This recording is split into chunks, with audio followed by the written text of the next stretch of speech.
Hello, it's Willie, and it is raining in the Ozarks today. I'm still over near Branson in a city park, and we're under a pavilion since it's raining.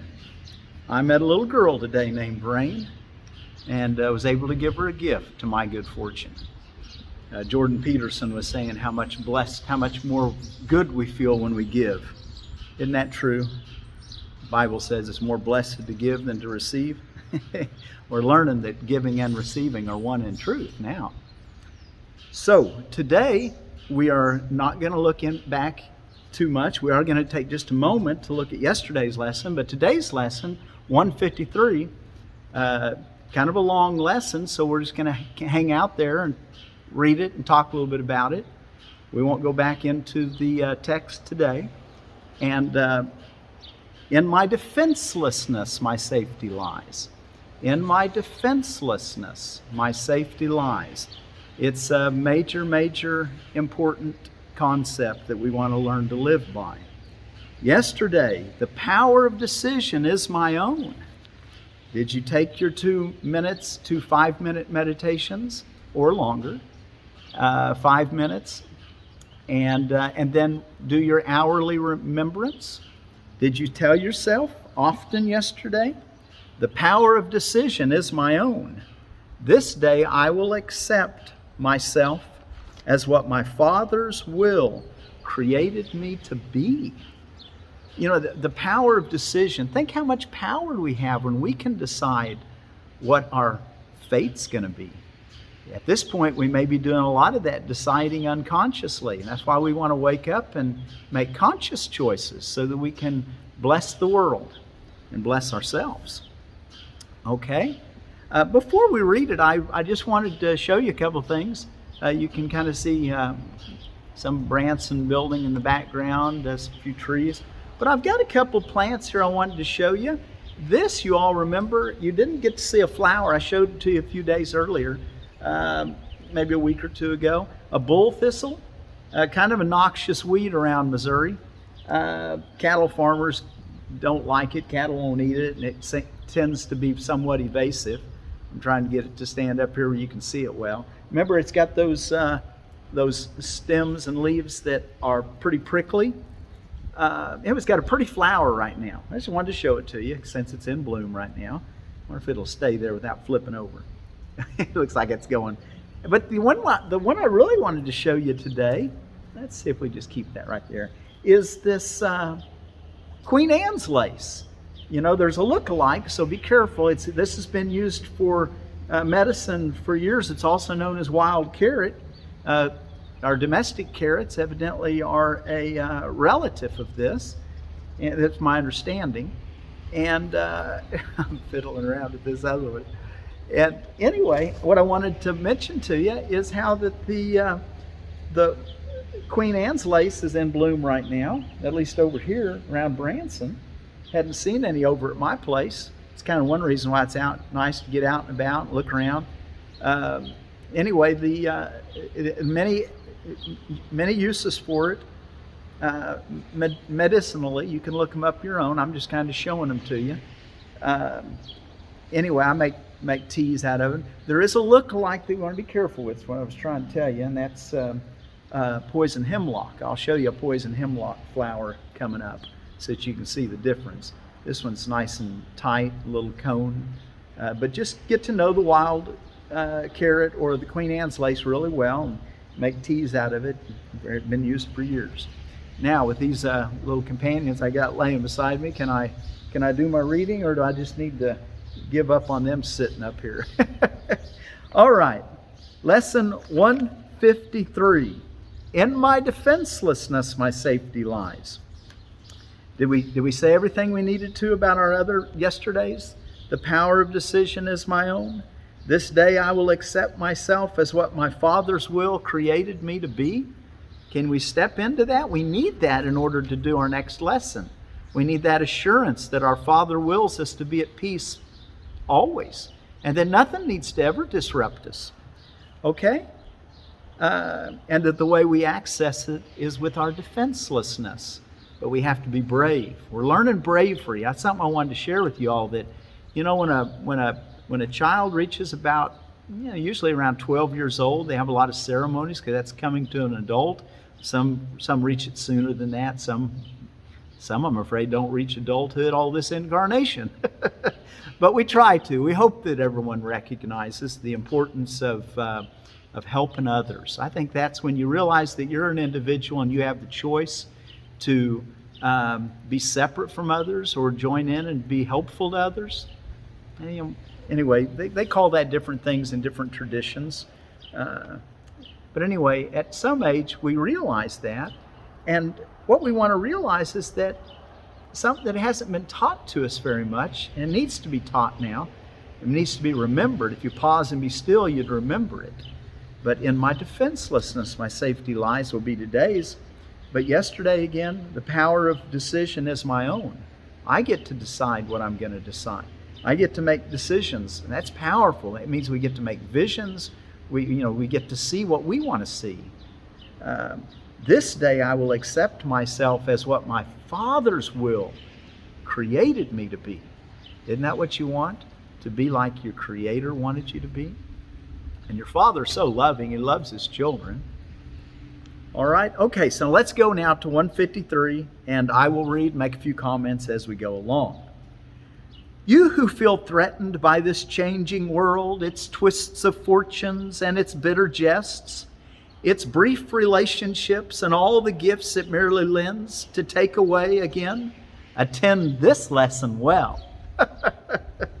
The world provides no safety. It is rooted in attack, and all its gifts of seeming safety are illusory deceptions. It attacks and then attacks again. No peace of mind is possible where danger threatens thus. Okay, so remember, this is a book on how to reach peace of mind. So we're going to have to find another way of looking at the world, because he says the world provides no safety. And he's going to amplify that in the next paragraph. The world gives rise but to defensiveness, for threat brings anger. For threat brings anger. Wow, now you know where anger comes from, the belief in threat. You think you've been threatened. Anger makes attack seem reasonable. Anger, then, makes attack seem reasonable, honestly provoked, and righteous in the name of self-defense. Yet is defensiveness a double threat, for it attests to weakness and sets up a system of defense that cannot work. So see, what's it say? That defensiveness is a double threat, for it attests to weakness. In other words, instead of realizing that I am what my Father created me to be, which is invulnerable in love, instead I'm not seeing myself as love, and I see myself as disconnected and separate from others, and therefore it appears like I need to defend myself against others. For it attests to weakness and sets up a system of defense that cannot work. Now are the weak still further undermined, for there is treachery without and still a greater treachery within. The mind is now confused and knows not where to turn to find escape from its imaginings. Yeah, wow. Third paragraph. It is as if a circle held it fast, wherein another circle bounded, and another in that one, until escape no longer can be hoped for nor obtained.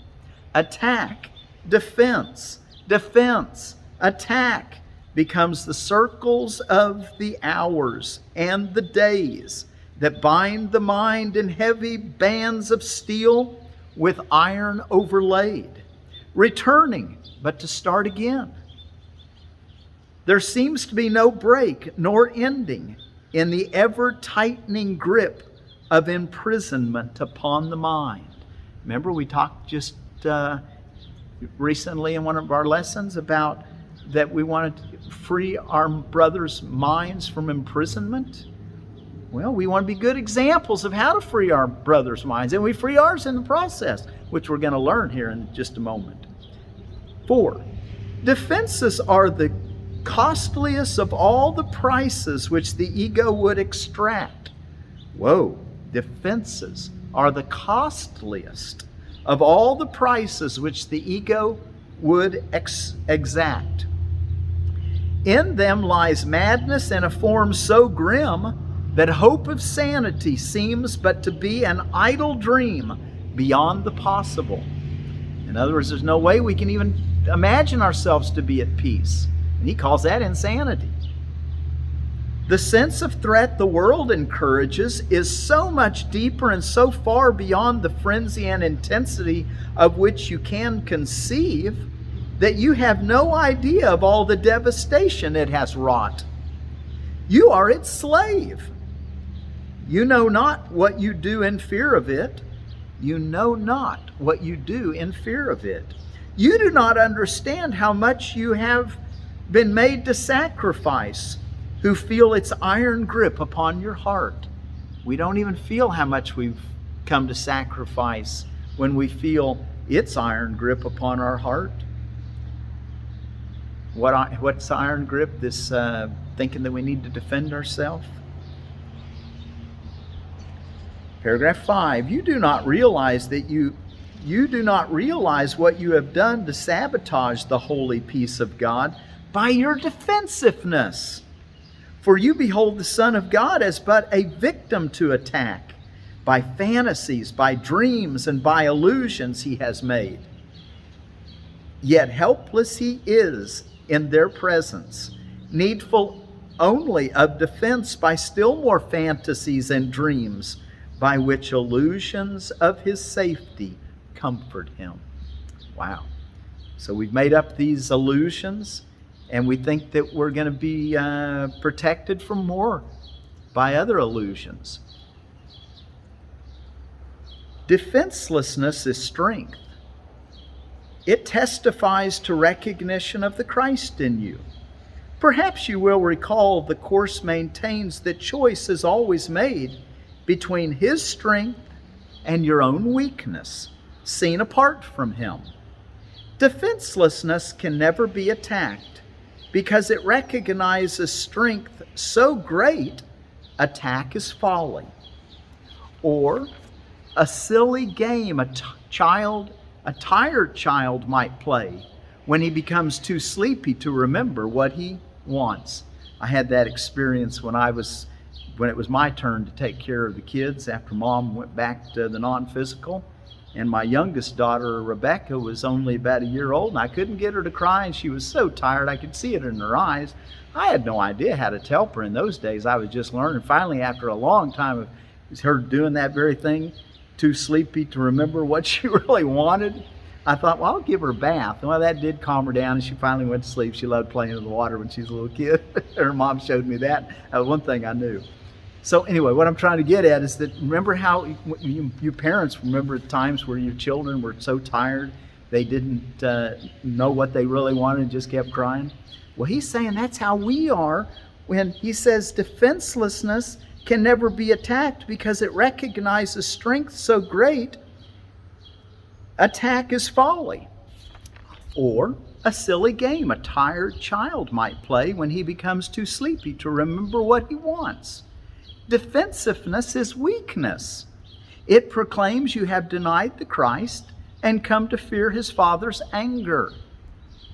What can save you now from your delusion of an angry God whose fearful image you believe you see at work in all the evils of the world? What but illusions could defend you now, when it is but illusions which you fight? We will not play such childish games today. For our true purpose is to save the world, and we would not exchange for foolishness the endless joy our function offers us. We would not let our happiness slip by because of senseless fragments of a dream happening to cross our minds. And we mistook the figures in it for the Son of God, its tiny instant for eternity.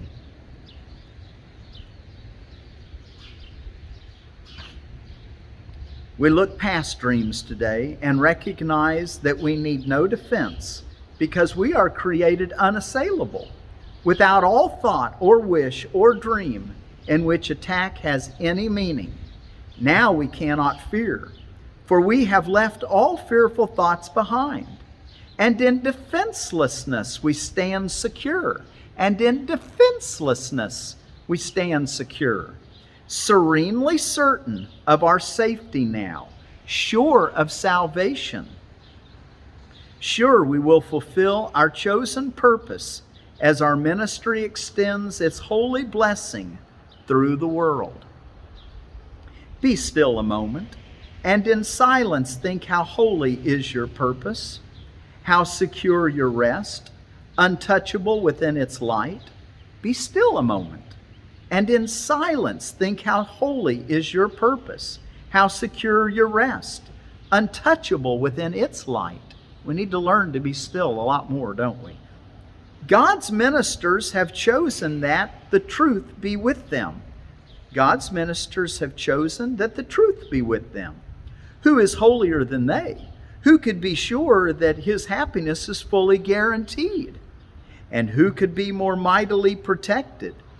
What defense could possibly be needed by the ones who are among the chosen ones of God by his election and their own as well? 11. It is the function of God's ministers to help their brothers choose as they have done. God has elected all, but few have come to realize his will is but their own. Let's look at that one again. It is the function of God's ministers to help their brothers choose as they have done. God has elected all, but few have come to realize his will is but their own. So we want to help them remember by demonstrating it ourselves. All right? And while you fail to teach what you have learned, salvation waits, and darkness holds the world in grim imprisonment. Now will you learn that light has come to you, and your escape has been accomplished. For you will not see the light until you offer it to all your brothers. Remember that. You will not see the light until you offer it to all your brothers. We've got to offer them our defenselessness and show them that we're strong in our defenselessness. It is the function of God's ministers to help their brothers choose as they have done. God has elected all, but few have come to realize his will is but their own. And while you fail to teach what you have learned, salvation waits, and darkness holds the world in grim imprisonment. Nor will you learn that light has come to you, and your escape has been accomplished. For you will not see the light until you offer it to all your brothers, as they take it from your hands. So will you recognize it as your own. Isn't that a key idea? So as they take it from you, then you recognize it. 12. Salvation can be thought of as a game that happy children play. This is a nice way to look at this. Salvation can be thought of as a game that happy children play. It was designed by one who loves his children and who would replace their fearful toys with joyous games which teach them that the game of fear is gone. His game instructs in happiness because there is no loser. Everyone who plays must win, and in his winning is the gain to everyone insured. The game of fear is gladly laid aside when children come to see the benefits salvation brings. 13. You who have played that you are lost to hope, abandoned by your father, left alone in terror in a fearful world made mad by sin and guilt, be happy now. The game is over. Now a quiet time has come in which we put away the toys of guilt and lock our quaint and childish thoughts of sin forever from the pure and holy minds of heaven's children and the Son of God. We pause but for a moment more to play our final happy game upon this earth. And then we go to take our rightful place where truth abides and games are meaningless. Well, we're going to enter into the real world, and we're going to be there so short. Now, people will still see our bodies, but our minds will be far from the world of pain and death, where we need to use anger and defensiveness to protect ourselves. Let's read that last little bit again. We pause but for a moment more to play our final happy game upon this earth, and then we go to take our rightful place where truth abides and games are meaningless. 14. So is the story ended. Let this day bring the last chapter closer to the world, that everyone may learn the tales he reads of terrifying destiny, defeat of all his hopes, his pitiful defense against a vengeance he cannot escape, were but his own deluded fantasy. God's ministers have come to waken him from the dark dreams this story has evoked in his confused, bewildered memory of this distorted tale. God's Son can smile at last on learning that it is not true. Wow. I've wondered for years how we could live a world without defending ourselves, and where, the arms race would be a nonsense. Well, as people learn this, we'll awaken and set our arms away, and we'll be able to truly love one another, because we'll realize that we're one, and that what we give is what we're receiving. So why would we want to give defensiveness? It would only make us receive defensiveness. Paragraph 15. Today we practice in a form we will maintain for quite a while. We will begin each day by giving our attention to the daily thought as long as possible. 5 minutes now becomes the least we give to preparation for a day in which salvation is the only goal we have. 10 would be better, 15 better still. And as distractions cease to arise to turn us from our purposes, we will find that half an hour is too short a time to spend with God. Nor will we willingly give less at night in gratitude and joy. So he's letting you choose how much time. He says use at least 5 minutes in the morning and at night to think about your lesson. But you can take much longer. And he says that as distractions fall away, you'll find that 30 minutes in the morning and at night is too short a time to spend. 16. Each hour adds to our increasing peace as we remember to be faithful to the will we share with God. At times, perhaps a minute, even less, will be the most that we can offer as the hour strikes. Sometimes we will forget. At other times, the business of the world will close on us, and we will be unable to withdraw a little while and turn our thoughts to God. He's given us lots of freeway here, lots of wiggle room, lots of opportunity to be flexible. But he says, aim at giving a minute of every hour. The top of the hour, as it strikes, he says, try to remember your idea.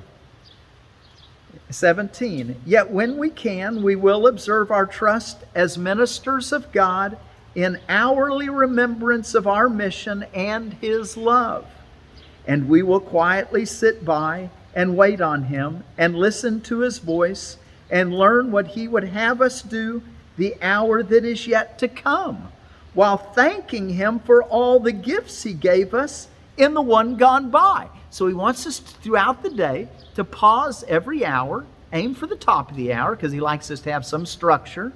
But in that hour, he says, pause for a moment to know what to do in the next hour, and thank him for the happenings of what you learned and for all the happenings of the last hour. Isn't this a nice way to live your life permanently? Look what he's going to say.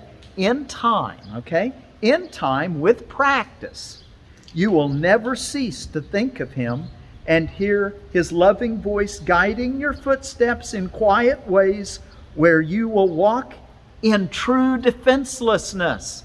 When I feel like we're going to join the saints, Like St. Francis of Assisi, who was the friend of all, the man of peace. We're gonna join these people, and we're gonna take our place. Let's see. In time, with practice, you will never cease to think of Him and hear His loving voice guiding your footsteps into quiet ways where you will walk in true defenselessness. For you will know that heaven goes with you. You will know that heaven goes with you. Nor would you keep your mind away from Him a moment, even though your time is spent in offering salvation to the world. Think you He will not make this possible for you who chose to carry out His plan for the salvation of the world and yours? 19. Today our theme is our defenselessness. We clothe ourselves in it as we prepare to meet the day. We rise up strong in Christ and let our weakness disappear as we remember that His strength abides in us. We will remind ourselves that He remains beside us through the day and never leaves our weakness unsupported by His strength. He never leaves our weakness unsupported by His strength. 20. Last paragraph. We call upon His strength each time we feel the threat of our defenses undermine our certainty of purpose. We call upon His strength each time we feel the threat of our defenses undermine our certainty of purpose. We will pause a moment as He tells us, I am here. We will pause a moment as He tells us, I am here. Your practicing will now begin to take the earnestness of love to help you keep your mind from wandering from its intent. Your practicing will now begin to take the earnestness of love to help you keep your mind from wandering from its intent. Isn't this beautiful? We're finally getting a sense of all these ideas we're putting together. We're going to use them to love our neighbor as ourselves in a more expanded way, a deeper way, a more enlightened way. And the last paragraph, be not afraid nor timid. There can be no doubt that you will reach your final goal. The ministers of God, which are you and me, the ministers of God can never fail because the love and strength and peace that shines from them to all their brothers comes from Him, from God. These are His gifts to you. Defenselessness is all you need to give Him in return. Defenselessness is all you need to give Him in return. You lay aside but what was never real to look on Christ and see His sinlessness. You lay aside but what was never real to look on Christ and see His sinlessness. So until tomorrow, practice well this lesson. Remember how it started?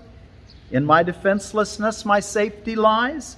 You who feel threatened by this changing world, its twists of fortune and its bitter jests, its brief relationships, and all the gifts it merely lends to take away again, attend this lesson well. In my defenselessness, my safety lies.